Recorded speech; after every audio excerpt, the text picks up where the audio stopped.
الشيطان الرجيم. بسم الله الرحمن الرحيم. يا أيها النبي اتق الله ولا تطع الكافرين والمنافقين إن الله كان عليما حكيما. واتبع ما يوحى إليك من ربك إن الله كان بما تعملون خبيرا. وتوكل على الله وكفى بالله وكيلا. ما جعل الله لرجل من قلبين في جوفه وما جعل أزواجكم اللائي تظاهرون منهن أمهاتكم وما جعل أدعياءكم أبناءكم ذلكم قولكم بأفواهكم والله يقول الحق ويهدي السبيل. ادعوهم لآبائهم وأقسط عند الله وإن لم تعلموا آباءهم فإخوانكم في الدين وواليكم وليس عليكم جناح فيما أخطأتم به ولكن ما تعمدت قلوبكم وكان الله غفورا رحيما. النبي أولى بالمؤمنين من أنفسهم وأزواجه أمهاتهم وأولو الأرحام بعضهم أولى ببعض كتاب الله من المؤمنين والمهاجرين إلا أن تفعلوا إلى أوليائكم معروفا كان ذلك في الكتاب مسطورا.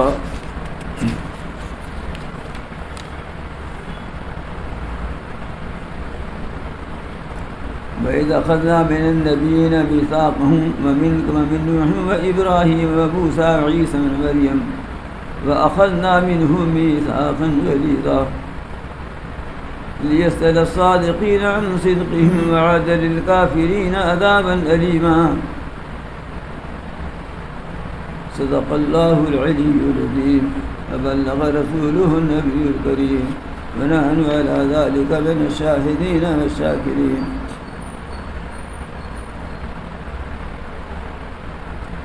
یہ آج سورہ احزاب شروع ہوئی ہے. 21ویں پارے سے شروع ہے، 22ویں پارے میں ختم ہوئی ہے. احزاب حزب کی جمع ہے. حزب کے معنی ہے جماعت، گروہ، پارٹی. شوال سن 5 ہجری میں قریش مکہ نے ایک تحریک چلا کر کے عرب کے بیشتر قبیلوں کو اکٹھا کیا اور ان کو لے کر مدینے پر حملہ آور ہوئے.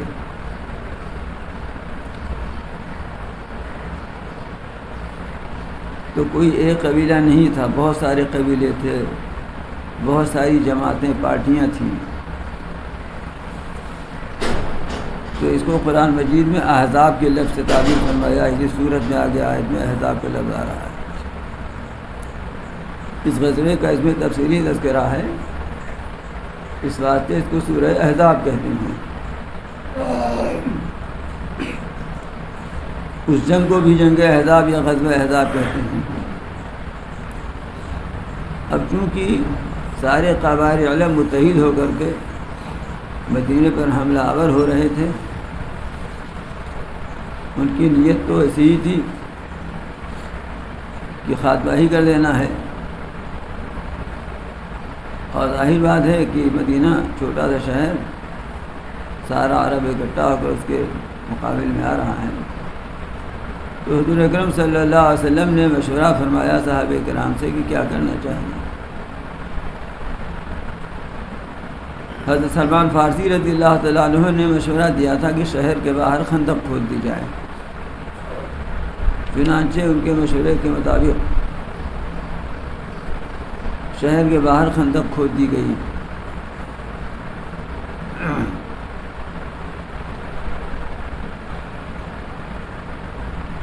سب تفصیل آگے بھی آئی انشاءاللہ ہم بتائی جائے. یہ خندق وہیں تھی، بہت لمبی تھی، کتنی لمبی چوڑائی سے آگے بتاؤں گا انشاءاللہ. جہاں اب مسجد فتح ہو گئی ہے. پہلے کئی مسجدیں تھیں، 6-7 مسجدیں تھیں، پھر 2 ادھر کر کے 5 کر دیا تھا. اب 5 کو ملا کر ایک ہی کر دیا ہے.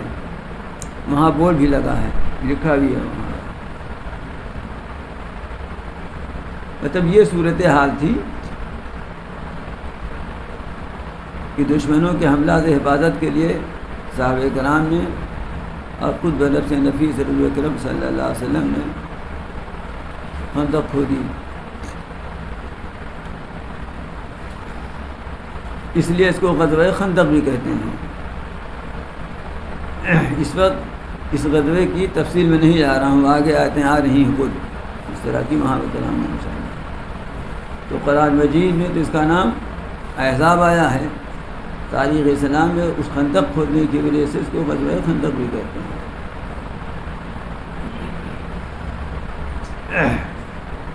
یہ تو اس سورت کے نام کے سلسلے میں گفتگو تھی. اس صورت میں اس غزوے کا تفصیلی تذکرہ ہے جو آگے آئے گا. جو آیتیں نہیں ہیں ان میں اس کا ذکر نہیں ہے. اس کے بعد ہی جو آیتیں آ رہی ہیں اس میں اس سے اس کا ذکر شروع ہو جائے گا. یہ سورت مدنی ہے. ظاہر ہے کہ یہ غزوہ 5 ہجری میں ہوا ہے. مدینہ ہجرت کرنے کے بعد تو سورت اسی وقت نازل ہوئی تو مدنی سورت ہوگی. مدنی صورتوں میں زیادہ تر احکام بیان کیے جاتے ہیں. اس صورت پہ خاص بات یہ ہے کہ اس میں رسول اللہ صلی اللہ علیہ وسلم کی عظمت، آپ کی تعظیم، اللہ تعالیٰ کے ساتھ آپ کے خصوصی تعلق، اللہ تعالیٰ کا آپ کے ساتھ خصوصی تعلق، آپ کے حقوق امت کے اوپر، امت کو آپ کے ساتھ کس طرح تعظیم کا معاملہ کرنا چاہیے، آپ کی شان محبوبیت اور اختصاصیت جو اللہ تعالیٰ کے ساتھ ہے اس پر زور دیا گیا ہے. کچھ مشرکین عرب روایتیں مختلف ہیں، لیکن سب روایتوں کا خلاصہ یہ ہے کہ قریش مکہ کے سرداروں میں سے کئی نام آئے ہیں، مختلف روایتیں ہیں. اب میں سب روایتوں میں بیان کروں تو بہت وقت بھی لگ جائے گا. سب کا خلاصہ یہ ہے کہ وہ آئے اور انہوں نے رسول اللہ صلی اللہ علیہ وسلم کی خدمت میں یہ پیشکش کی کہ آپ ہمارے بتوں کو جو برا کہتے ہیں اس سے بعد آ جائیں. مطلب یہ کچھ آپ کھسکیے کچھ ہم کھسکیں تو امن قائم ہو جائے اور جھگڑا ختم ہو جائے. آج کل کی زبان میں یہ ہے کہ لبرل بن جائیں. آج اس کو میں اپنی دیہاتی زبان میں کہتا ہوں کہ کچھ ایسا ہو جائے کہ صحیح بھی صحیح، غلط بھی صحیح. برتو گابھن گئیو گابھن، یہ سنا کہ نہیں سنا ہے؟ سن لیجیے، دیہاتیوں سے سنا کیجیے. دیہات والے بیل کو برتھا کہتے ہیں. تو اب ہمیں گاؤں میں رہنا ہے، مل جل کے رہنا ہے، کسی سے لڑائی نہیں مول لینا ہے. تو اس کا دیکھو بھائی ہماری گائے گابھن ہے، کہ ہاں بالکل گابھن ہے. کہتے پہلے وہ دیکھ لے گا یہ گابھن ہے، تو بردھو گابھن گئیو گابھن. ایسا آدمی بہت اچھا ہے. آج کی دنیا کا بھی آپ سے یہی مطالبہ ہو رہا ہے. تو وہ سب آئے حضور اکرم صلی اللہ علیہ وسلم کی خدمت میں، مختلف باتیں ہیں، مختلف باتیں پیش کی کہ آپ یہ کر دیجئے تو ہم بھی اتنا کر جائیں، آپ اتنا ہو جائے کر دیے. ولید بن مغیرہ اور شیبہ بن ربیعہ نے کہا کہ آپ مان جائیں تو ہم آپ کو سردار بنا لیں گے. شیبہ نے کہا ہم اپنی لڑکی بھی آپ کی شادی کر دیں گے. اسے بڑے سرداروں میں سے، بڑے رؤساء میں سے مانگ گے. مدینے میں منافقوں کی بھی اچھی خاصی تعداد ہو گئی تھی، اس لیے کہ مدینے کے اطراف میں یہودیوں کی بہت آبادیاں تھیں، جن میں 3 قبیلے بہت زور آور تھے، بہت بااثر بھی تھے. قبیلے بنو نذیر، قبیلے بنو قریظہ اور قبیلے بنی قینقاع. یہودیوں کے 3 قبیلے بہت بااثر تھے، ان کی آبادی بھی زیادہ تھی. یہ اہل کتاب بھی تھے. جب آپ مدینے تشریف لے گئے تو ان میں سے کچھ لوگوں نے آپ کے پاس آنا جانا شروع کیا. اور بظاہر کچھ نہیں، اسلام بھی قبول کر لیا، بظاہر آنے جانے لگے دیکھنے کے لیے کیا ہو رہا ہے، کیسے کیا کیا جا سکتا ہے۔ چونکہ یہ پڑھے لکھے لوگ تھے، یعنی آپ یہ سمجھیے کہ وہاں کے اس زمانے کے انٹلیکچوئل تھے، وہ سب بدھ جیوی تھے، اور یہ لوگ اگر کسی کو مان جائیں تو اس طرف پبلک کا رجحان ہونے لگتا ہے، کام ہونے کی زیادہ امید ہوتی ہے۔ تو جب ان میں سے چند لوگ آنے جانے لگے اور اسلام بھی ظاہر کیا تو حضور اکرم صلی اللہ علیہ وسلم ان کی رعایت فرماتے تھے، حتیٰ کہ لکھا یہ ہوا ہے کہ ان کے چھوٹے بڑے جو بھی آ جاتے تھے آپ سبھی کا اکرام فرماتے تھے۔ مقصود یہی تھا کہ دین کا کام ہوگا، ان کا لحاظ فرماتے تھے۔ کبھی کبھی وہ سب نامناسب حرکتیں کرتے تھے تو آپ اس کو بھی گوارا فرما لیتے تھے۔ تو جب ادھر سے یہ مشرکوں کا آنا جانا ہوا تو یہ بھی لگ گئے ساتھ میں، ان کا تال میل تو تھا ہی، یہ بھی کہنے لگے کہ ہاں اس میں کیا ہے، مان لیا جائے، اور اگر نہیں مانیں گے تو ٹھیک ہے، ہم لوگ بھی ساتھ چھوڑ دیں گے، ہم بھی یہاں سے نکال باہر کریں گے۔ یہ پس منظر تھا، یہ حالات تھے کہ سورہ احزاب کی آیتیں نازل ہوئیں۔ یا ایھا النبی اتق اللہ، اے نبی اللہ سے ڈرو۔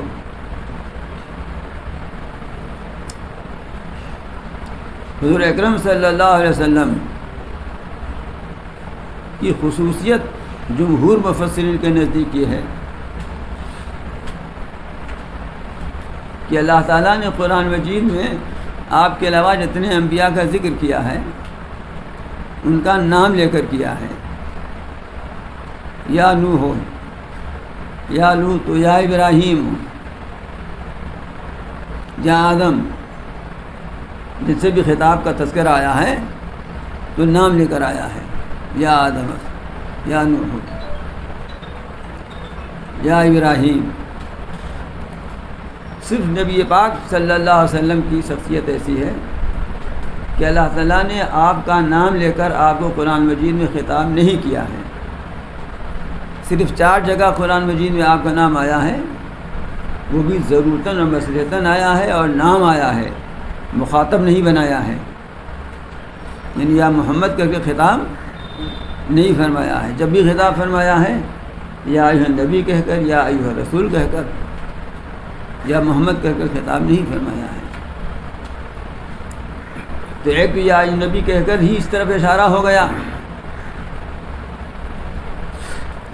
کہ آپ کو کس طرح بلانا چاہیے، کس طرح پکارنا چاہیے، آپ کی عظمت، تعظیم اور احترام کا کیا مقام اور رتبہ ہے۔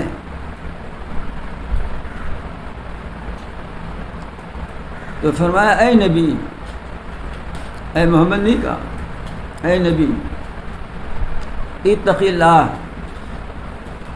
اللہ سے ڈریے۔ یہ مطلب نہیں کہ اب تک نہیں ڈر رہے تھے، بلکہ جیسے اب تک ڈرتے رہیے آئندہ بھی اللہ ہی سے ڈرتے رہیے۔ امام راضی فرماتے ہیں کہ نقطہ ہے اس میں،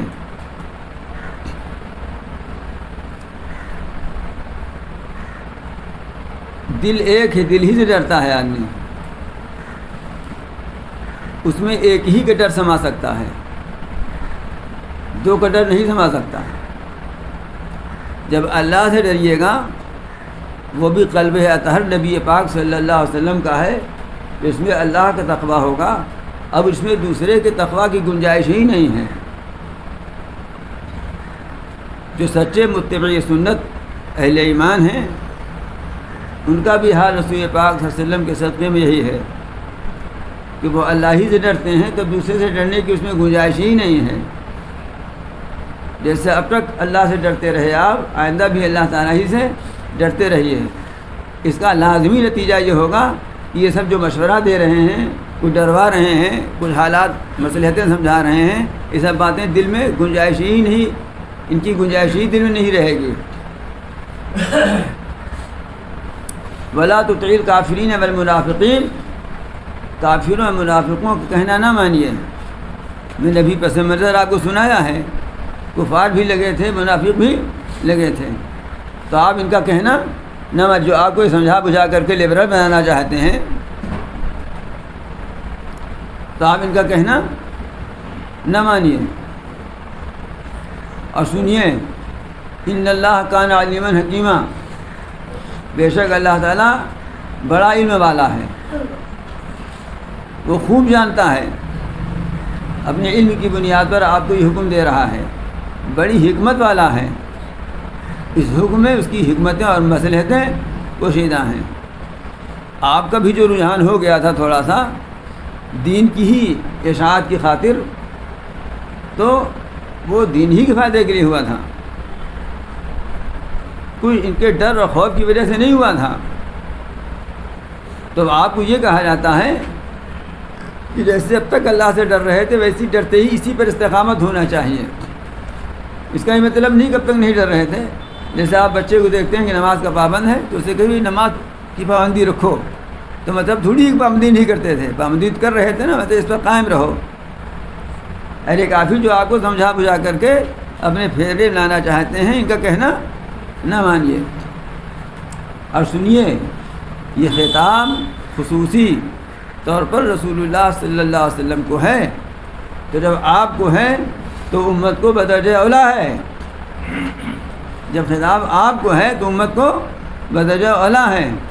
اور آیت کی منسوخ نہیں ہے، قیامت تک کے لیے ہے. تو ہمیں قیامت تک کے لیے یہ حکم ہے کہ ہر معاملے میں اللہ کے تقویٰ کو، اللہ کے ڈر کو پیش نظر رکھنا ہے، جس کا مطلب یہ ہے کہ اللہ کے حکم کی خلاف ورزی نہیں کرنی ہے. اور قیامت تک جو کفار اور منافقین اب وہ تو نہیں ہیں جن کو ہم منافق کہہ سکیں کہ یہ منافق ہے، اس لیے کہ دل کا حال اللہ کو معلوم ہے. اور زبان سے اگر کچھ پتہ چل جائے گا تو منافق نہ رہے گا، پھر یا تو کافر ہو جائے گا یا ملحد اور زندیق ہو جائے گا. تو اگرچہ قرآنی اصطلاح والے منافق کو ہمیں اب پتہ نہیں چل سکتا، لیکن بہرحال حالات ایسے ہیں کہ بہت سے لوگ لگتے اسی طرح کے ہیں کہ جو ہمیں سمجھاتے بجھاتے ہیں کہ بھائی زمانہ دیکھ کے چلیے، زمانہ دیکھ کے کیا چلیں، زمانہ دیکھ کے چلیے. تو زمانہ دیکھ کے کیا چلیں؟ اللہ کے حکم کے خلاف چلیں، رسول کے حکم خلاف، یہی مطلب ہے نا. تو یہ حکم آج بھی ہے کہ کافر اور منافقوں کو کہنا نہ مانو. اور یہ حکم اللہ کا ہے، تو اللہ جانتا ہے کہ اسی میں تمہارا فائدہ ہے، اس کے خلاف کرنے میں تمہارا نقصان ہے. اور وہ حکمت والا ہے، تو یہ جانتا ہے کہ اس کے اندر، اس حکم کے اندر کتنی حکمتیں پوشیدہ اور مخفی ہیں. وَاتَّبِعْ مَا يُوحَىٰ إِلَيْكَ مِن رَّبِّكَ، اور آپ کے پروردگار کی طرف سے جو آپ کی طرف وحی کی جا رہی ہے اس کی پیروی کیجیے. ان کافروں کہنے پر نہ چلیے، ان منافقوں کہنے پر نہ چلیے، بلکہ جو آپ کی طرف وحی بھیجی جا رہی ہے اس کی پیروی کیجیے.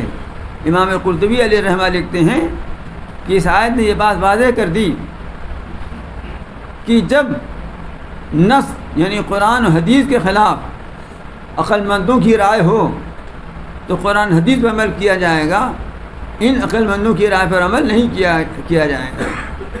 یہ عقل مند ہے ہی نہیں ہے، یہ عقل مند ہے ہی نہیں. یہ ایسے ہی ہیں کہ جیسے آج کے لونڈے تجربہ کار بوڑھے باپ کو سمجھتے ہیں کہ سٹھیا گیا ہے، کہ اب میں باپ کو چھوڑو، ان کو کیا پتہ ہے آج کل کیا چل رہا ہے، یہ تو اپنا بھائی سٹھیائی ہی بات کرتے ہیں، سٹھیائے گئے ہیں. یہ آج کل کے لونڈوں کا حال ہے. ایسے ہی یہ اللہ رسول کے مقابلے میں ہیں، یہ سمجھتے ہیں معاذ اللہ سٹھیا گئے ہیں، ہم زیادہ عقل مند، زیادہ ہوشیار ہیں. تو وَاتَّبِعْ مَا يُوحَىٰ إِلَيْكَ مِن رَّبِّكَ، آپ کے پروردگار کی طرف سے جو وحی کی جا رہی اس کی پیروی کیجیے. جب نص موجود ہے، یہ نص نہیں جو ہمارے اندر ہے، نص اسواد والا ہے، نہیں ہے، یعنی قرآن کی آیت موجود ہے، رسول اللہ علیہ وسلم کی حدیث موجود ہے، تو اب اس کے بعد کسی کی بھی رائے نہیں مانی جائے گی، چاہے افلاطون ہو اور چاہے ارسطو ہو اور چاہے اس زمانے کے بڑے بڑے سائنٹسٹ ہوں، ڈاکٹر ہوں، کوئی بھی ہوں، کسی کی بات نہیں مانی جائے گی.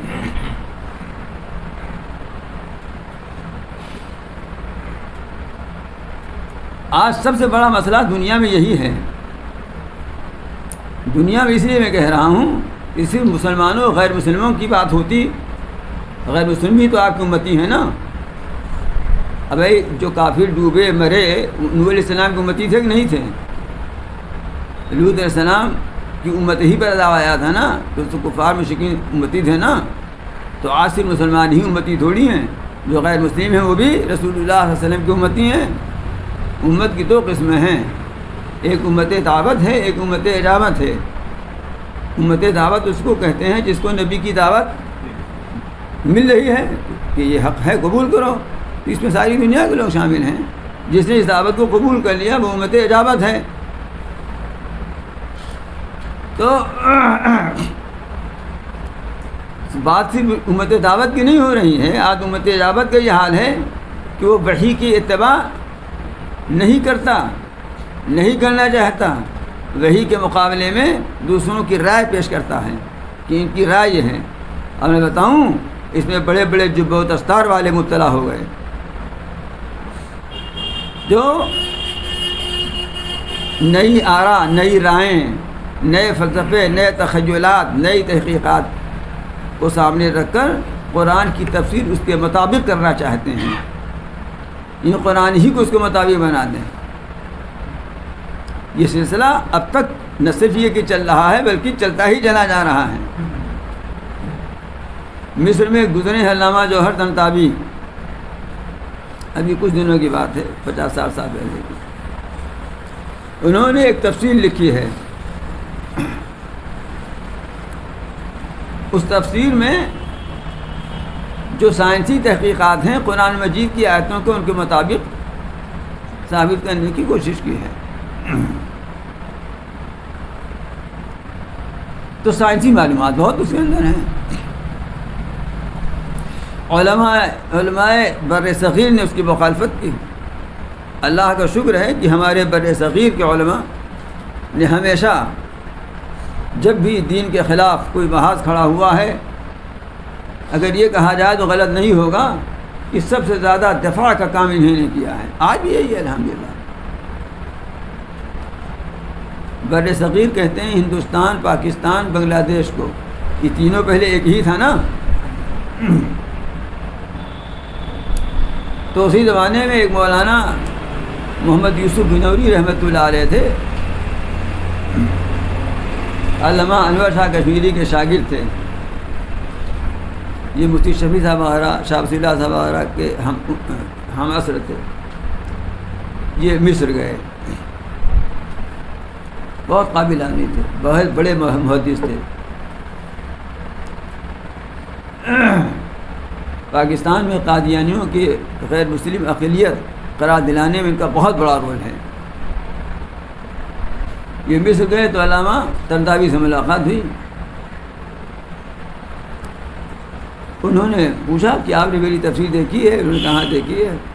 ان کی رائے پوچھی۔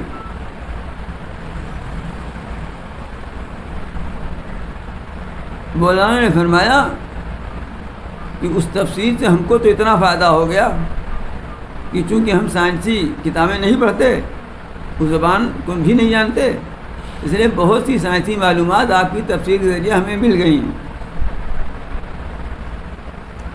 لیکن آپ یہ بتائیے کہ آپ نے جو ان سائنسی تحقیقات کو قرآن سے ثابت کرنے کی کوشش کی ہے، اگر کل خود ان کی یہ تحقیق بدل جائے تو آپ کیا کریں گے؟ ان کی تحقیق تو بدلتی رہتی ہے نا۔ یہ دوا کو ایجاد کرتے ہیں، 1-2 سال چلتی ہے، اس کے بعد کہتے ہیں اس کا سائڈ افیکٹ ہو رہا ہے۔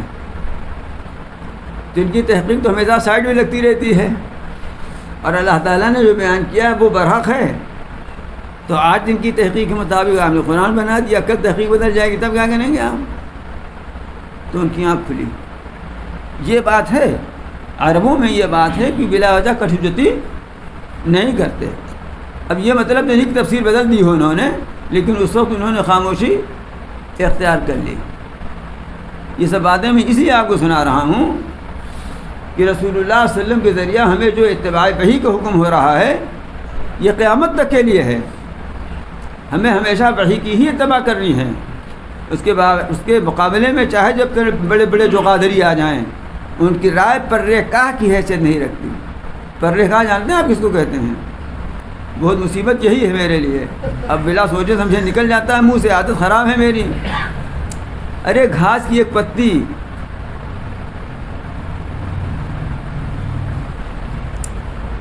تو ارشاد ہوتا ہے کہ آپ صرف اپنے رب کی طرف سے جو وحی ہو رہی اسی کی پیروی کیجیے، ان عقل مندوں کی طرف رخ نہ کیجیے۔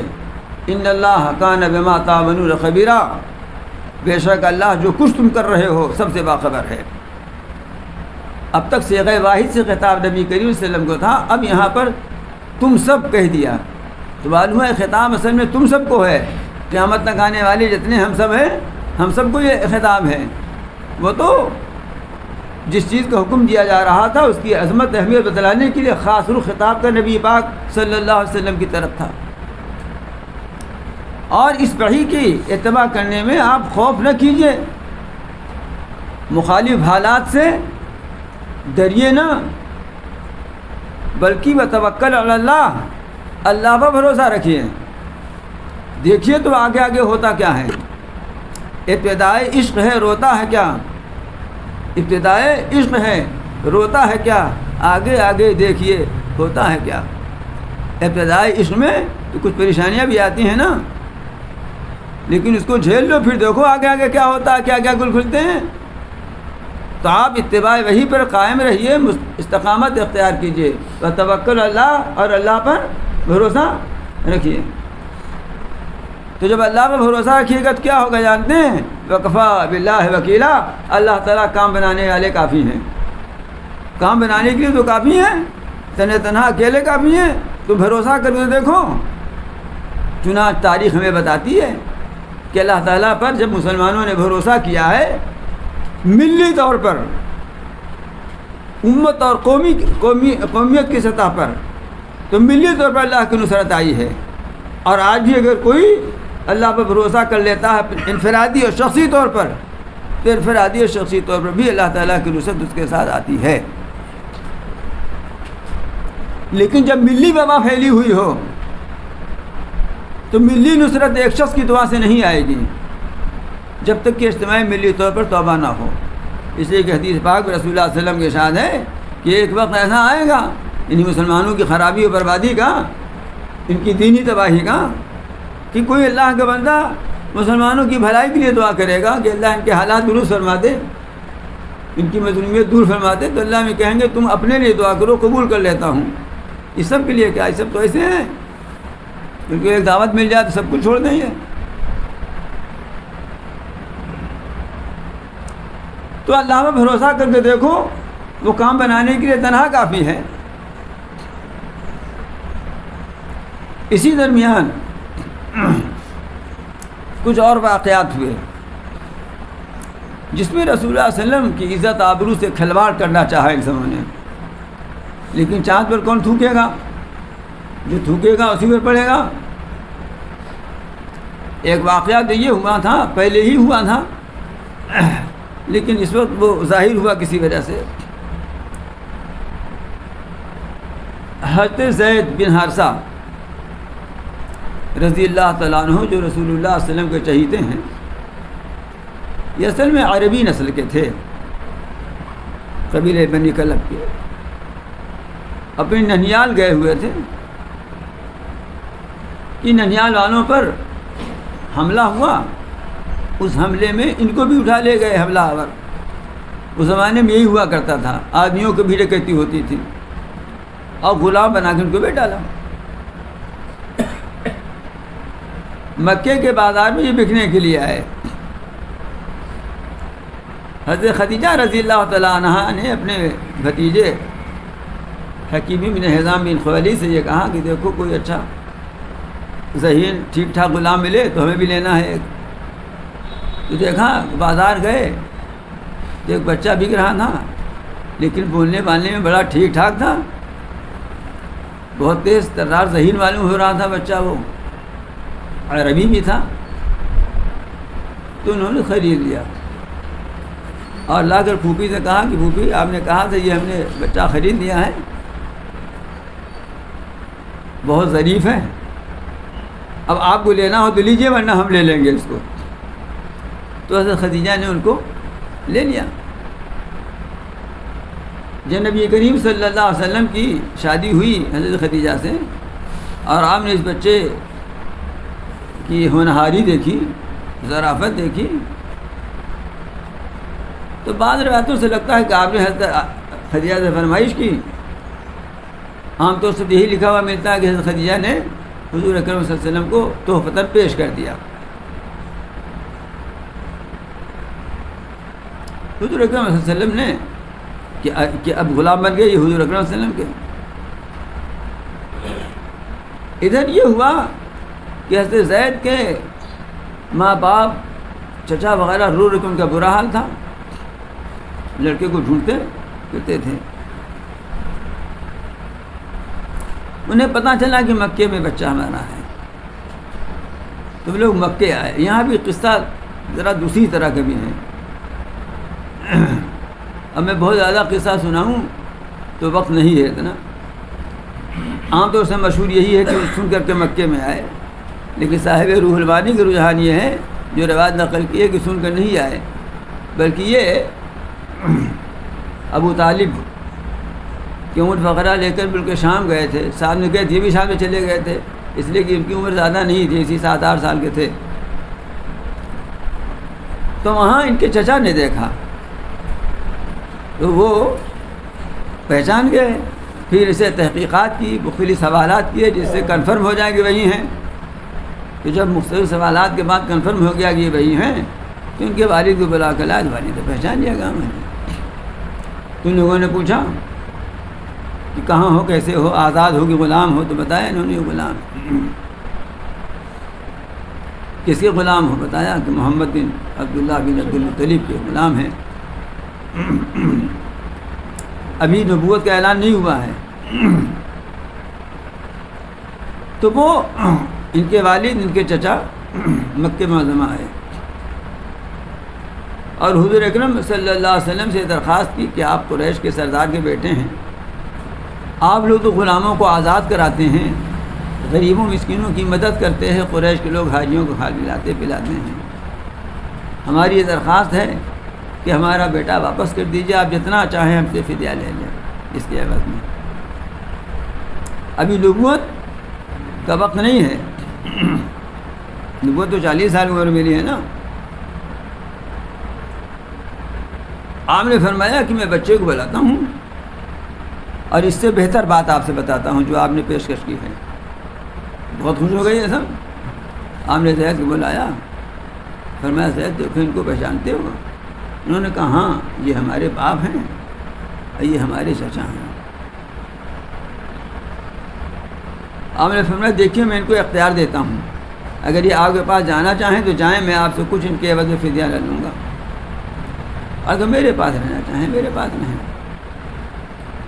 اس عرصے میں زید نے رسول اللہ صلی اللہ علیہ وسلم کے جو اخلاق دیکھے تھے اس سے اس قدر متاثر ہوئے تھے کہ انہوں نے اپنے باپ چچا سے یہ کہا کہ ہم یہیں رہیں گے, ان کو چھوڑ کر ہم نہ جائیں گے, اس لیے کہ یہ میرے ساتھ اپنے بچوں سے بہتر سلوک کرتے ہیں,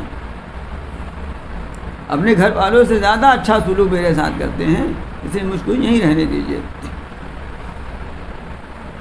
وہ سب دنگ رہ گئے. جب زید نے یہ کہا تو آپ نے فرمایا کہ میں زید کو اپنا بیٹا بناتا ہوں, یری سنی وارث ہوں, یہ میرا وارث ہوگا, میں اس کا وارث ہوں گا. قریش کے لوگ گواہ رہو کہ ہم نے اس کو اپنا بیٹا بنا لیا.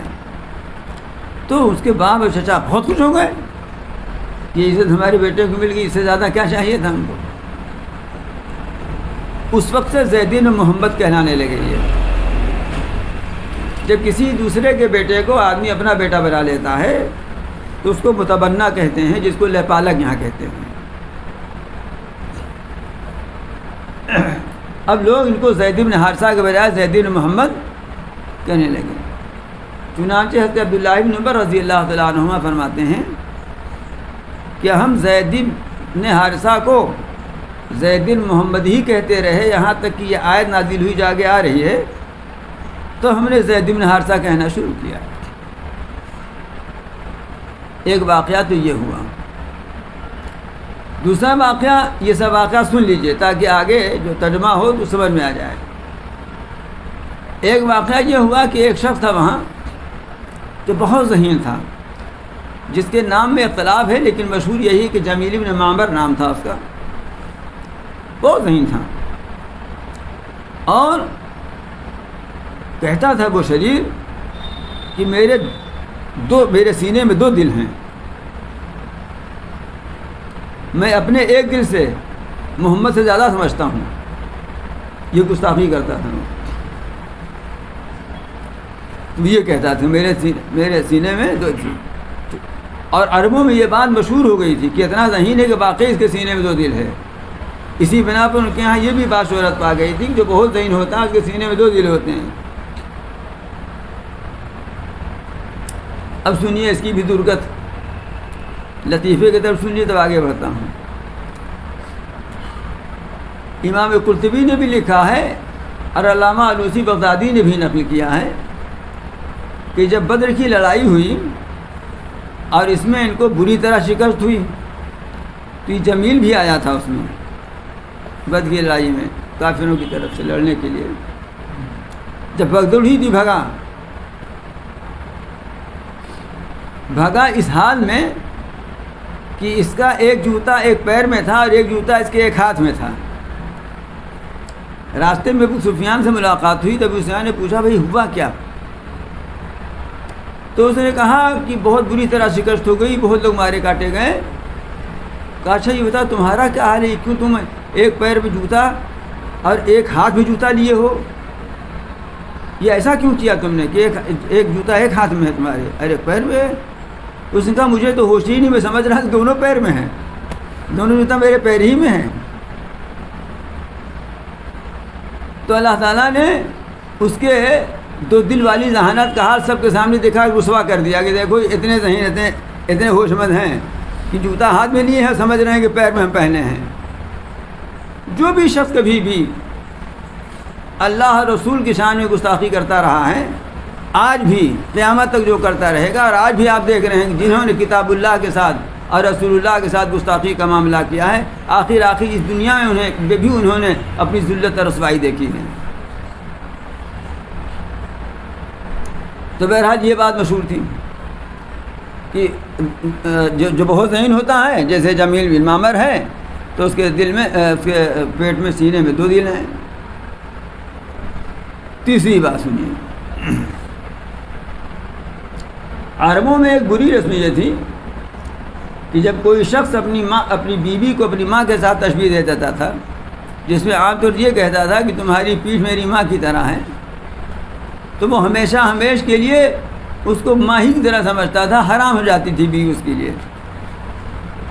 یہ عربوں میں جاہلیت کے زمانے میں دستور تھا کہ اگر کسی نے کہہ دیا کہ ظاہر کے کہا ظاہر امی تمہاری پیٹھ میری ماں کی پیٹھ کی طرح ہے، تو وہ ہمیشہ کے لیے حرام سمجھ لیتا تھا اس کو.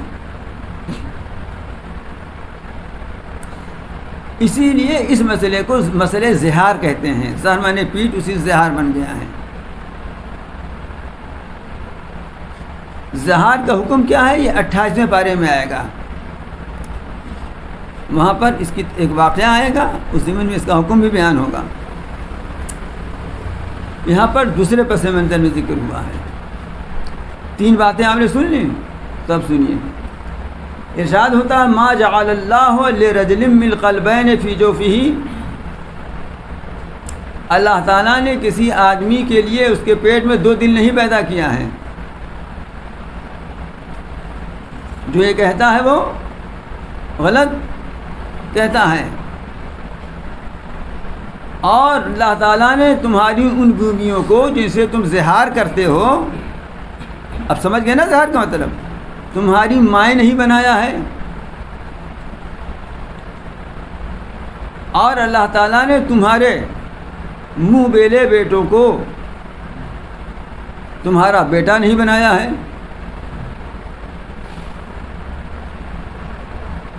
جیسے کسی کے سینے میں 2 دل نہیں ہو سکتے، اور طبی طور پر بھی یہ بات پرانے فلاسفہ نے ثابت کیا ہے کہ کسی کے سینے میں 2 دل نہیں ہو سکتا ہے، اس لیے کہ دل ہی مجمع روح ہے۔ بلکہ بعض اطباء نے یہاں تک لکھا ہے کہ انسان کی جب تخلیق پیدائش کا عمل شروع ہوتا ہے، نطفہ سے علقہ سے ایسے بنتا ہے نا، تو اس میں سب سے پہلے دل پیدا کیا جاتا ہے، اس لیے کہ وہیں سے تو سارا نظام بنے گا۔ جیسے بجلی سپلائی کرنی ہے تو پہلے پاور ہاؤس میں وہ اس کا جو انجن جو کچھ کہتے ہو وہ لگے گا نا، تو سارا انجن تو یہی ہے، اس لیے پہلے دل پیدا کیا جاتا ہے۔ تو فرمایا جیسے کسی کے سینے میں 2 دل نہیں ہو سکتے، اسی طرح یہ بات بھی غلط ہے کہ بیوی کو ماں ہو جائے، اور جس طرح بیوی ماں نہیں ہو سکتی، اس لیے کہ ماں تو ایک ہی ہوتی ہے جس کے پیٹ سے تم پیدا ہوئے ہیں، تو جب تم کسی دوسرے کے پیٹ سے پیدا ہوئے ہو تو بیوی ماں کیسے ہو جائے گی؟ تو جس طرح 2 مائیں نہیں ہو سکتی، سکی اور حقیقی، اسی طرح سے منہ بیلا بیٹا تمہارا بیٹا نہیں ہو سکتا، اس لیے کہ ایک بیٹا 2 باپ کا نہیں ہو سکتا، اس کا باپ تو کوئی اور پہلے سے ہے، تو اب تم کیسے اس کے باپ بن جاؤ گے؟ ذالکم قولکم بافواہکم، یہ تمہاری اپنے منہ سے کہی ہوئی بات ہے جس کا کوئی اعتبار نہیں ہے، یہ محض خرافات اور بکواس ہے، تمہارے منہ سے بولی ہوئی اپنی بات ہے یہ۔ واللہ یقول الحق، اور اللہ تو حق بات کہتا ہے، اللہ حق بات کہہ رہا ہے، حق بات تو یہ ہے، وَهُوَ يَهْدِي السَّبِيلَ، اب وہ درست راہ کی رہنمائی کرتا ہے، تو درست راہ تو یہ ہے۔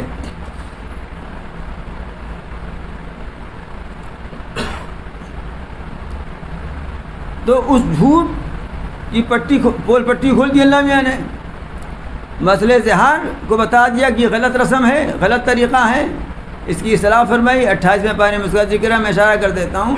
آج اس کا یہ حکم ہے کہ اگر کوئی اس طرح سے کوئی بات کہہ دے، ماں سے بیوی کو تشبیہ دے دے، تو ایسی صورت میں کفارہ لازم آتا ہے، ابدیت تو نہیں ہوتی، اب اس کی تفصیل ہے۔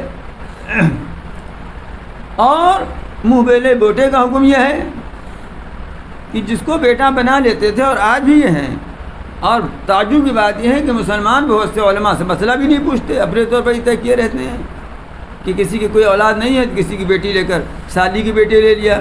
عام طور سے بہن کی بیٹی کون پوچھتا ہے، سالی کی بیٹی لیتے ہیں لوگ۔ لیکن میں گر کی بات بتاتا ہوں،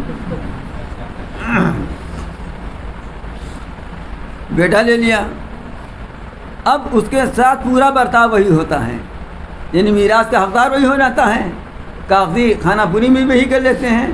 حتیٰ کہ غضب یہ کرتے ہیں لوگ کہ اس کا نکاح جب پڑھواتے ہیں تو اس میں بھی اپنے نام لکھوا دیتے ہیں، یہ بھی ہوتا ہے۔ تو اس میں بہت ساری قباحتیں لازم آتی ہیں، جب جس کو وہ بیٹا بنا لیتے ہیں یہ لے پالک والے، تو وہ بالکل سگے بیٹی کی طرح اس کو سمجھتے ہیں۔ سگے بیٹے کا حکم کیا ہے؟ سگے بیٹے کا حکم یہ ہے کہ تمہاری لڑکیوں کا اس سے پردہ نہیں ہے، وہ سگی بہن ہے اس کی، ہے نا، اور اس کی بیوی سے، یعنی اپنی سگی بہو سے، سگے بیٹے کی بیوی سے نکاح نہیں ہو سکتا، ہمیشہ کے لیے وہ حرام ہو گئی۔ چنانچہ دیکھا ہم نے کہ ابھی 8-10 سال پہلے مظفر نگر کے کیس کتنا بھرا ہوا تھا، عمرانہ والا کیس۔ تو اسی طرح سے سگا بیٹا باپ کی میراث پائے گا، لیکن یہ باپ کی میراث کا حقدار نہیں ہے۔ بیٹا پہلے مر جائے تو باپ میراث پائے گا، لیکن یہ پہلے مر جائے تو باپ کا میراث حقدار نہیں ہوگا۔ اب آپ نے اس کو میراث کا حقدار بنا دیا، تو کتنی خرابیاں لازم آ رہی ہیں۔ اگر کسی کے بیٹا نہیں، بیٹی نہیں، تو اس کے بھائی حصے دار ہو جائیں گے، میراث کے مستحق ہوں گے۔ یہ تو کہیں سے کچھ بھی نہیں ہے نا، سالی کے بیٹے کا، سالے کے بیٹے کا، بہنوئی کے بیٹے، اس کا کوئی حق نہیں ہوتا ہے جب تک بھائی موجود ہے۔ ہاں، بہن کا بیٹا ہو تو اس کا حق کسی بہت دور میں جا کر کے کہیں مل سکتا ہے۔ تو کتنی زیادہ خرابیاں لازم آ رہی ہیں۔ تو اسلام میں اس قانون کو ختم کر دیا گیا اور ارشاد ہوا کہ ادعوہم لآبائہم، ان کو ان کے باپ کے نام سے پکارو۔ چنانچہ بن عمر رضی اللہ عنہ فرماتے ہیں کہ ہم زید بن محمد ہی کہا کرتے تھے، جب یہ آیت نازل ہوئی تو زید بن حارثہ کہنے لگے۔ یہ صحابہ کا عمل تھا، اسی وقت انہوں نے زید بن حارثہ کہنا شروع کر دیا، اگرچہ رسول اللہ صلی اللہ علیہ وسلم کی شفقتیں، عنایتیں، محبتیں ان کے ساتھ بیٹی ہی کی طرح رہیں، سب کچھ نہیں، احکام بدل گیا۔ اگر بیٹی ہی ہوتے بالکل تو امہات المؤمنین سے پردہ نہ ہوتا، لیکن اب امہات المؤمنین سے پردہ ہو گیا۔ آپ کی صاحبزادیوں سے پردہ نہ ہوتا، لیکن اب تو آپ کی صاحبزادیوں سے پردہ ہو گیا، اس لیے کہ بیٹے نہیں ہیں نا، تو ادعوہم لآبائہم، ان کو پکارو ان کے باپوں کے نام سے۔ اسی بنا پر علماء فرماتے ہیں کہ غلط باپ کی طرف انتساب کرنا کسی طرح جائز نہیں ہے، یہاں تک کہ کسی کے بیٹے کو اپنا بیٹا کہہ کر مخاطب کرنا یہ بھی درست نہیں ہے۔ بعض علماء نے تو یہاں تک لکھ دیا ہے کہ جو شفقت محبت میں لوگ دوسرے کے بیٹوں کو بیٹا کہہ دیا کرتے ہیں، بعض علماء نے اس کو بھی نہیں پسند کیا ہے، بعض نے اس کو بھی ناجائز لکھا ہے۔ اگرچہ اس پر فتویٰ نہیں، پیار اور محبت نے کسی کو بیٹا بیٹی کہہ دیا تو، لیکن یہ بہرحال پسندیدہ یہ بھی نہیں ہے، اس لیے کہ ایک درجے میں مشابہت اس کے ساتھ ہے۔ اور جو لوگ اپنا شجرہ نسب ہی بدل دیا کرتے ہیں، اس پر حدیث میں لعنت آئی ہوئی ہے۔ مختلف حدیثیں ہیں جن کا ماحصل یہ ہے کہ جو شخص غیر باپ کی طرف اپنی نسبت کرے گا اس پر اللہ کی لعنت ہے، فرشتوں کی لعنت ہے، اور ہونی بھی چاہیے، عقل بھی کہتی ہیں، اس لیے کہ غیر باپ کی طرف نسبت کرنے میں حقیقت یہ ہے کہ اپنی ماں پر تہمت لگاتا ہے وہ، تو جو شخص اپنی ماں پر تہمت لگائے وہ کتنا بڑا مجرم ہوگا۔ اور سنیے آج یہ فیشن بن گیا ہے، اور جب سے یہ ہو گیا ہے کہ کچھ قوموں کے نام پر ریزرویشن ملنے لگا ہے، تب سے یہ فیشن اور بن گیا ہے، اور لوگ نہیں سمجھتے کتنا گناہ کر رہے ہیں۔ نوکری مل جائے، سیٹ مل جائے، فلاں جگہ یہ ہو جائے تو کسی خاندان کے ہیں اپنا دوسرے خاندان میں نام لکھا لیتے ہیں، جا کر تحصیل سے بنوا لیتے ہیں نا، تحصیل میں جا کر کے۔ تو اس میں غیر باپ کی طرف انتساب ہے کہ نہیں ہے؟ باپ خاندان تمہارا دوسرا ہے نا۔ ایک بات خوب سمجھ لیجئے، عام طور سے لوگ یہ سمجھتے ہیں کہ جو ہمارے یہاں تقسیم ایک ہے غیروں کی طرح اونچی نیچی کی، پسماندہ قوم کی، اور فارورڈ کی اور بیکورڈ کی، تو اس کی بنیاد نہیں ہے یہ۔ اگر کوئی فارورڈ بیکورڈ ہی بن رہا ہے جس کو آپ بیکورڈ سمجھتے ہیں تو بھی اس پر لعنت ہے، بیکورڈ فارورڈ بن رہا تو اس پر بھی لعنت ہے۔ اب تو فارورڈ بیکورڈ بن رہے ہیں تبھی تو ریزرویشن ملے گا۔ تو غیر باپ کی طرف انتساب ہوا کہ نہیں ہوا؟ ادعوہم لآبائہم، حکم تو قرآن میں یہ ہے کہ باپ کی طرف نسبت کرو، باپ کے نام سے پکارو۔ حافظ جو کچھ سمجھ رہے ہیں آپ، جو کچھ عرض کر رہا ہوں قرآن حدیث کی روشنی میں عرض کر رہا ہوں نا، جو مسئلہ پوچھنے آئے گا ہم اس کو مسئلہ بتا دیں گے۔ اب لڑکے بہت سے پڑھ کے بھی مسئلہ پوچھتے ہیں، بتا دیتا ہوں، تو چاہتے یہ ہیں کہ کوئی کھینچ تان کے کہیں سے کچھ نکل آیا جائے۔ میں کہتا ہوں تمہارا جو ہی چاہے کرو، ہمارے کندھے پر بندوق رکھ کے مت چلاؤ۔ ہم نے صاف صاف بات بتا دی، تمہیں جو کرنا ہو کرو، تمہیں اختیار ہے، تو ہم بندوق ہمارے کندھے پہ رکھ کیوں چلاتے ہو؟ بات سمجھ شریف میں آ رہی ہے نا؟ ہم تو مسئلہ صاف صاف بتائیں گے۔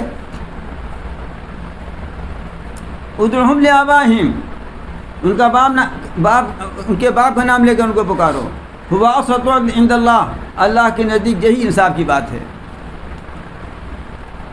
فَإِن لَّمْ تَعْلَمُوا آبَاءَهُمْ فَإِخْوَانُكُمْ فِي الدِّينِ وَمَوَالِيكُمْ، بس اگر تم نہ جانو ان کے باپوں کو، یہ بہت سے لوگ ایسے بھی ہو سکتے ہیں ان کے باپ کا نام ہمیں نہیں معلوم ہے، پردیسی ہے، کہیں سے گرا پڑا مل گیا تھا، آج کل یہ بھی تو بہت ہو رہا ہے، کہیں سے گرا پڑا، اس کا تو ہمیں پر سال بہت مشاہدہ ہوا۔ پچھلے سال کچھ حادثہ ایسی پریشانی ہو گئی تھی، عارف بھائی جانتے ہیں آپ لوگ، کہ ہمارے نوازا ہوا تو ہمیں 1 مہینہ تک اس ٹھنڈک میں چلڈرن افسان میں رہنا پڑا. تو وہاں دیکھتے کہ روزانہ 2-4 لڑکے آ رہے ہیں. کہیں پولیس والے لیے چلے آ رہے ہیں, کہیں کوئی لیے چلے آ رہا ہے, آگے جھاڑی ملا تھے, نالے ملا تھے, یہاں ملا تھے, وہاں. ہم یہ سمجھتے ہی نہیں تھے کہ اتنا تماشا ہوتا ہے. تب اس کے باپ کو تو پتہ نہیں ہے نا. قرآن جو یہ کہہ رہا ہے کہ پس اگر تم ان کے باپوں کو نہ جانو, اس کی تشریح میں میں یہ کہہ رہا ہوں کہ ایسے بھی بہت سارے ہیں کہ پتہ ہی نہیں ان کا باپ کون ہے, وہ خود بھی نہیں جانتا میرا باپ کون ہے. تب کیا کریں, تب کس کے نام سے پکاریں؟ فَإِخْوَانُكُمْ فِي الدِّينِ وَمَوَالِيكُمْ, تو تمہارے دینی بھائی ہیں, وہ تمہارے دوست ہیں. کوئی ضروری نہیں ہے کہ باپ کا نام لگاؤ جب نہیں معلوم ہے. تو تمہارے دینی بھائی ہیں اور تمہارے وہ دوست ہیں, رفیق ہیں. وَلَيْسَ عَلَيْكُمْ جُنَاحٌ فِي مَا أَخْطَأْتُمْ بِهِ وَلَكِنْ مَا تَعَمَّدَتْ قُلُوبُكُمْ, اور تم پر کوئی گناہ نہیں ہے اس صورت میں جس میں تم نے خطا کی, غلطی کی. غلطی سے کسی کو سمجھ لیا فلاں کا بیٹا ہے, کہتے رہے, تو جان بوجھ کے نہیں کہا نا.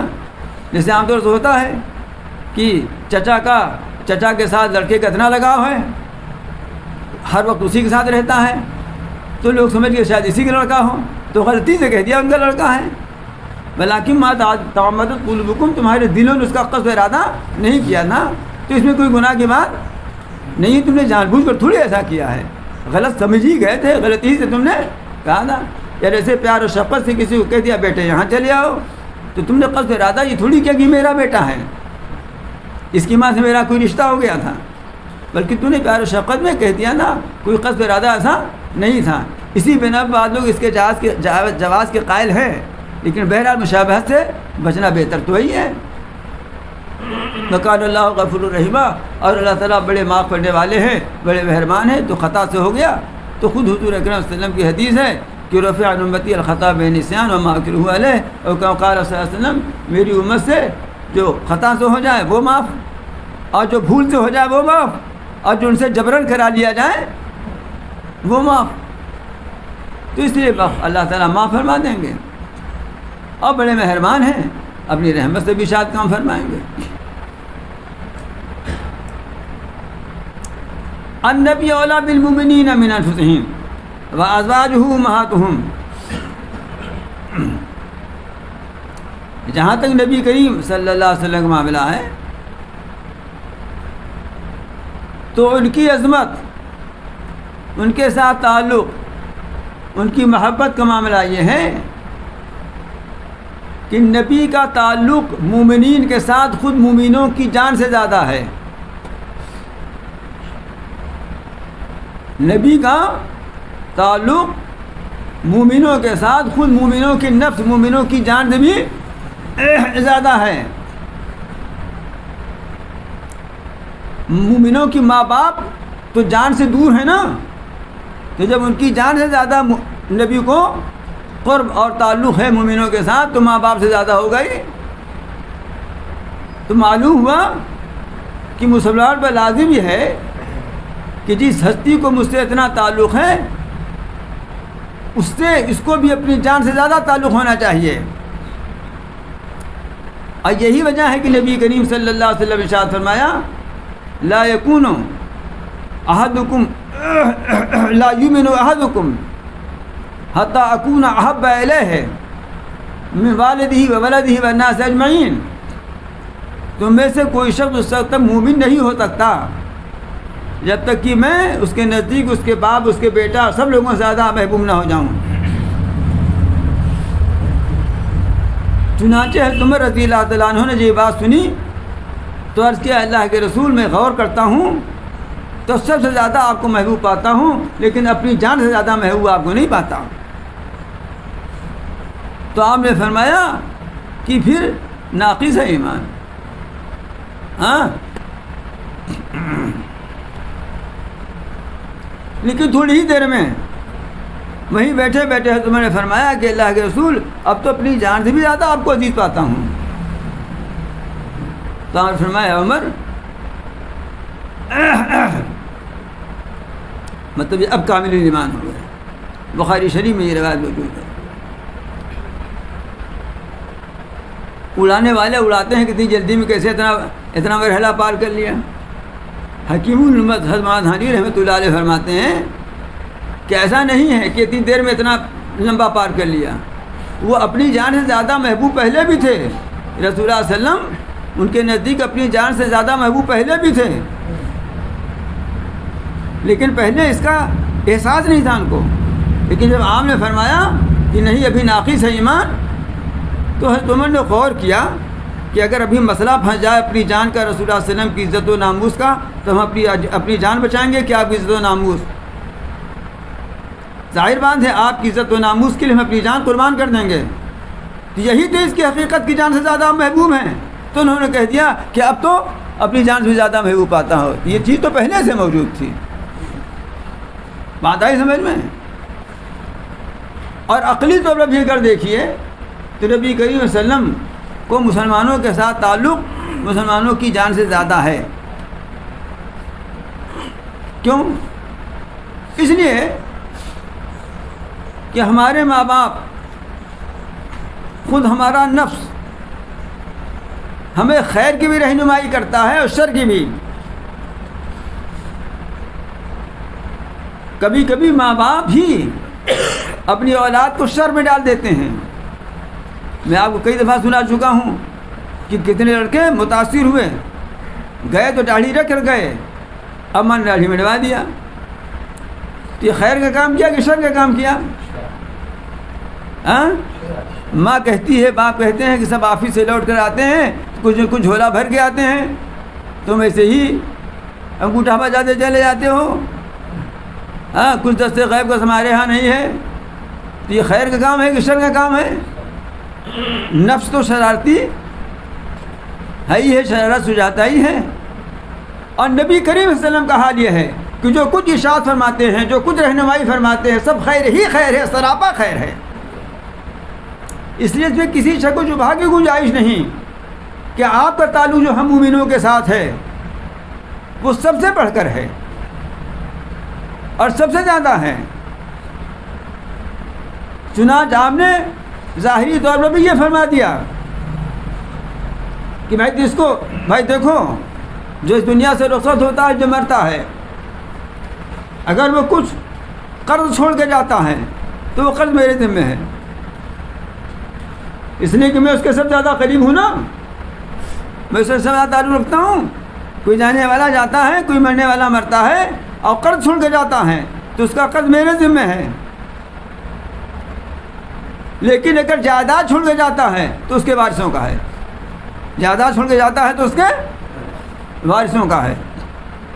یہ آپ نے ظاہری طور پر بھی اہل ایمان کے ساتھ اپنے قرب کا اظہار اس طرح فرما دیا۔ شروع میں جب ہجرت ہوئی،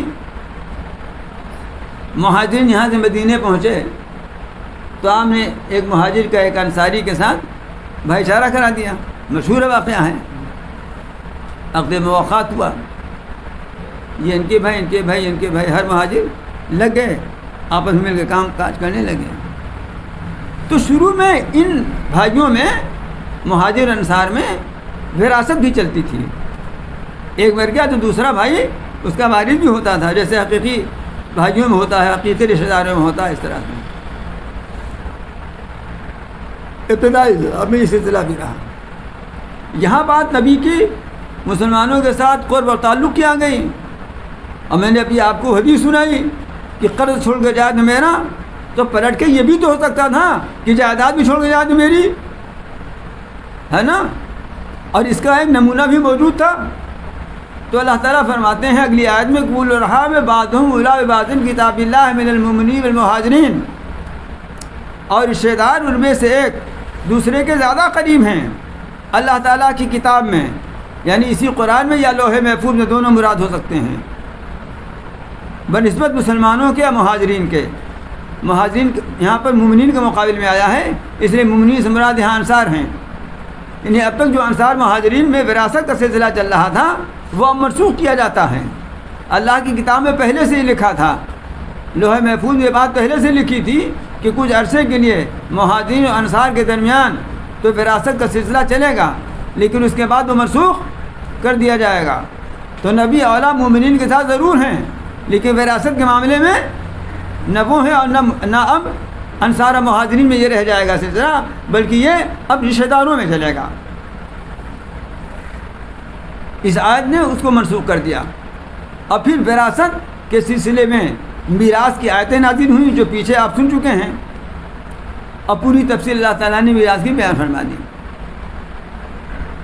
تو فرماتے ہیں کہ رشتہ دار ایک دوسرے کے زیادہ حقدار ہیں بنسبت مومنین اور مہاجرین کے اللہ تعالیٰ کی کتاب میں، یعنی اسی قرآن مجید میں یا لوح محفوظ میں۔ الا ان تفعلوا الی اولیاءکم معروفا، مگر یہ کہ تم اپنے دوستوں کے ساتھ کچھ نیکی اور سلوک کرو۔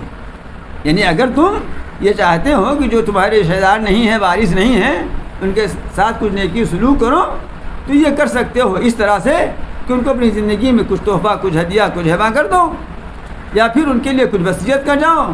اور وصیت میراث کے 1/3 میں نافذ ہوتی ہے، وہ یہاں نہیں لکھی ہے، باندھ والی الگ جگہ ہے۔ یا تو خود تحفہ اور ہدیہ دے جاؤ، لیکن سنیے، یہ تحفہ، یہ ہدیہ، یہ ہبہ، یہ وقف، یعنی للہ وقف بھی جو کرتے ہیں لوگ، یہ سب اسی وقت تک درست ہے جب تک کہ کسی وارث کا حق نہ مارا جاتا ہو۔ قانون تو درست ہو جائے گا لیکن گنہگار ہوگا۔ مثلا ایک شخص ہے جس کے پاس بہت بڑا مکان ہے اور اس کے کوئی اولاد ہے نہیں، لیکن سگے بھائی ہیں، بھتیجے ہیں، بہنیں ہیں، یا بیٹا ہی ہے اس سے ناراض رہا کرتا ہے، بیوی ہے اس سے بھی گھنایا رہتا ہے، تو اس نے یہ کیا کہ لاؤ ہم اس کو مدرسے کے نام وقف کر دیتے ہیں، یتیم خانہ وقف کر دیتے ہیں، مسافر خانہ وقف کر دیتے ہیں، کسی مسجد کے لیے وقف کر دیتے ہیں، ثواب ملے گی، ناراض مقدر کیا کریں گے، کہاں ہماری خدمت نہیں ہے، تو بڑا اچھا لگتا ہے۔ تو کاغذی طور پر، قانونی طور پر تو وقف یہ درست ہو جائے گا، اس لیے کہ اس نے جاکنی کا عالم سے پہلے کیا ہے، لیکن بارگاہ خداوندی میں گنہگار ہوگا، اس لیے کہ اس نے اپنے مرنے کے بعد جو اس کے وارث بنتے ہیں ان کی حق تلفی کی ہے، ان پر زیادتی کی ہے۔ اللہ تعالیٰ نے ان کو وارث بنایا تھا، تم نے یہ حرکت کر کے اپنے وارثوں کا حق تلف کیا ہے، اللہ کے فیصلے پر راضی نہیں رہے، اس لیے گنہگار ہوگا۔ قانونی طور پر تو ہو جائے گا یہاں کاغذی کاغذ میں، لیکن گنہگار ہوگا۔ یہ غلطیاں بھی بہت ہوتی ہیں، یہ غلطیاں بھی بہت ہوتی ہیں۔ کتنے لوگ ایسے ہیں کہ اپنے بھائیوں کو، اپنے بھتیجوں کو، اپنی بہنوں کو، جو ان کے مرنے کے بعد ان کے وارث ہوتے، دیکھیے اگر مرنے والے کے نرینہ اولاد ہے تو بھائیوں کو نہیں ملتا، ماں باپ کو تو ملے گا لیکن بھائیوں بہنوں کو نہیں ملے گا۔ لیکن اگر نریلا اولاد نہیں ہے، لڑکیاں ہیں، تو بھائیوں وغیرہ کو ملتا ہے۔ اور اگر نہ نریلا اولاد ہے، کوئی اولادیں نہیں ہیں، یا بیوییں نہیں ہے، شادی نہیں کی، اس طرح کی شکل ہے، یا شادی بھی کی تھی اولادیں نہیں ہوئی، یا ہوئی مر گئی تھی، اسی کے سامنے مر گئی، تو پھر یہ لوگ وارث ہوتے ہیں۔ اب ان وارثوں کو نہ ملنے پاویں، اس لیے ہم نے بڑا اچھا کام کیا کہ ہم وقف کر دیتے ہیں۔ آپ کو وقف کرنا ہے کیجیے، یہ بھی کرنا چاہیے، اپنی زندگی میں اپنے صدقہ جاریہ کا کچھ انتظام کر کے جانا چاہیے۔ حضرت مولانا صدیق صاحب رحمۃ اللہ علیہ بڑی اچھی بات فرماتے تھے بھائی اپنی زندگی میں اپنے لیے کچھ کام کرا لو، اور یہ مرنے کے بعد لڑکوں کے کوئی پوچھتے پاچھتے نہیں ہیں، لڑکوں کے بھی کوئی پوچھتے پاچھتے نہیں ہیں۔ بہت نیکی کی تو سال بھر میں غیر مسلموں کی طرح سے برسی میں ابا کو زردہ بہت پسند تھا، زردہ پکوا کے خود ہی کھائے گئے، سمجھے؟ یہ بہت بڑی نیکی کی۔ اتنا تو کرتا نہیں کوئی اپنے ماں باپ کے لیے کہ 3 دفعہ قل هو اللہ پڑھ کے روزانہ بخش دیا کریں۔ آپ برا نہ مانیے، کتنے لوگ بیٹھے، میں ہاتھ اٹھوا دوں کہ کتنے لوگ کرتے ہیں ایسا، تو آدھے چوتھائی لوگ بھی نہ نکلیں گے جو ہاتھ اٹھائیں، جبکہ آپ سب لوگ دیندار ہی ہیں۔ بات سمجھ شریف میں آ رہی ہے؟ تو صدقہ جاریہ بھی انتظام کرو، وقف بھی کرو، یہ بھی کرو، لیکن وارثین کے حق کو طرف مت کرو۔ جب رسول اللہ صلی اللہ علیہ وسلم اپنے اوپر خرچ کرنے کے سلسلے میں فرماتے، پوچھا گیا کہاں خرچ کریں، تو فرمایا ابدا بنفسک، اپنی ذات سے شروع کرو، ہے نا، پھر ان پر جو تمہاری زیر کفالت ہیں، ان پر جو تمہارے زیر کفالت ہیں۔ تو فرمایا اب وہ وراثت کا قانون ختم. اب وراثت رشتہ داروں میں چلے گی، جس کا حکم اور جس کا قانون، جس کا طریقہ بتایا جا چکا ہے. البتہ اگر تم دوستوں کے ساتھ، اہل تعلق کے ساتھ سلوک کرنا چاہتے ہو تو کرو، جس کا ایک طریقہ یہ کہ تحفہ ہدیہ ہبہ کر دو، اس خیال کے ساتھ کہ کسی اور کی حق تلفی نہ ہو، اور یہ کہ 1/3 میں تیسرے حصے تک وصیت بھی کر کے جا سکتے ہو. کان ذالک فی الکتاب مستورا. ایسا نہیں کہ اللہ میاں کو بیاض اللہ پہلے دھوکہ ہو گیا تھا، کہتے نہیں کرے بعد خیال ہے کہ نہیں ایسا کر دو، ایسا نہیں ہے، بلکہ یہ بات، یہ قانون کتاب میں لکھی ہوئی تھی، اسی لوح محفوظ یہ بات لکھی ہوئی تھی کہ اس طرح پہلے کریں گے، بعد میں اس طرح کریں گے. یہ سارے قوانین ہیں. یہاں تک کی جو آیت ہے اس میں اللہ تعالیٰ نے حضور اکرم صلی اللہ علیہ وسلم کی تعظیم، آپ کا حق، آپ کی ازواج کے بارے میں بتایا کہ ان کی آپ کی جو بیویاں ہیں وہ اتنا، یہ حصہ چھوٹ گیا تھا کیا؟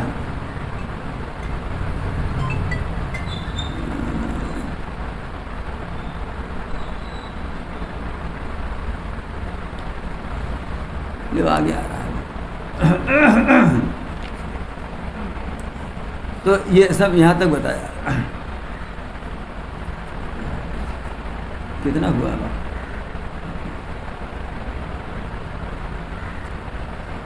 دو آیتوں کا ترجمہ سن لیجیے. اب بول تو میں رہا ہوں نا، آپ تو سن ہی رہے ہیں. پھر آگے سے غزوہ احزاب کا ذکر شروع ہو جائے گا، اس لیے وہاں تک کا ترجمہ کرنے کو.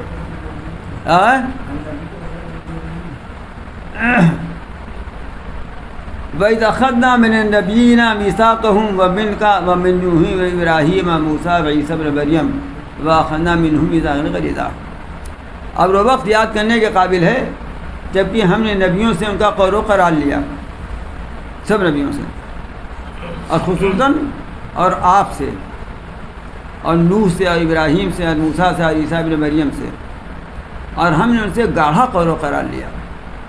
دیکھیے ایک میثاق، ایک عہد تو وہ ہے جو مشہور ہے لوگوں میں، عہد الست، کہ تمام روحوں کو جمع کر کے اللہ تعالیٰ نے پوچھا تھا الست بربکم، کیا میں تمہارا رب نہیں ہوں. یہ دوسرا قول و قرار ہے، اس میں سب شامل نہیں تھے، اس میں صرف انبیاء کرام تھے. انبیاء کرام سے یہ قول و قرار لیا گیا تھا کہ آپ کو یہ عہدہ دیا جائے گا، یہ ذمہ داری سپرد کی جائے گی، آپ یہ کام کرنا ہے، اور ہر ایک دوسرے کی مدد کریے گا. اب بعض روایتوں سے معلوم ہوتا ہے کہ ہر نبی سے یہ بھی قول و قرار لیا گیا تھا کہ آخری نبی محمد صلی اللہ علیہ وسلم کے لیے بھی اپنی امت کو تاکید کر کے جائیے گا. اسی کو فرماتے ہیں کہ ہم نے نبیوں سے ان کا قول و قرار لیا. وَمِنْكَ، اور آپ سے، یعنی حضور اکرم صلی اللہ علیہ وسلم محمد بن عبداللہ سے، اور نوح سے، اور ابراہیم سے، اور موسیٰ سے، اور عیسیٰ بن مریم سے.